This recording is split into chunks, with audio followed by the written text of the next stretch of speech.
Hi friends, నేను మీ రాచకొండ. ఈ మధ్యకాలంలో తెలంగాణ రాష్ట్ర డీజీపీ సివి ఆనంద్ గారు ఒక ప్రెస్ మీట్ పెట్టి మాట్లాడుతున్నాడు.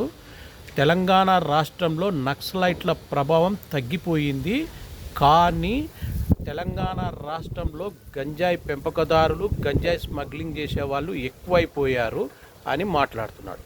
మరి నేను ఒకటే అడుగుతున్నా, అయ్యా డీజీపీ గారు, తెలంగాణ రాష్ట్రంలో గంజాయి స్మగ్లింగ్ చేసే వాళ్ళు రెచ్చిపోతుంటే మరి మీరు మీ వ్యవస్థ, మీ పోలీసు వ్యవస్థ ఏం చేస్తుంది?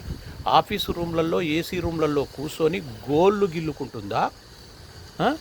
మీరు గంజాయి పండించి గంజాయి స్మగ్లింగ్ చేసే వాళ్ళ గుండెల్లో రైళ్లు పరిగెత్తించి ప్రజలకు మేమున్నాం అన్న భరోసా కల్పించాలి. కానీ మీరే ఒక డీజీపీ స్థానంలో ఉండి ప్రెస్ మీట్ పెట్టి రాష్ట్రంలో గంజాయి స్మగ్లింగ్ చేసేవాళ్ళు ఎక్కువయ్యారు అంటే ప్రజలకు అభద్రతా భావం కలగదా? తెలంగాణ రాష్ట్రంలో ఉన్న పేరెంట్స్ అభద్రతా భావంలోకి వెళ్ళరా?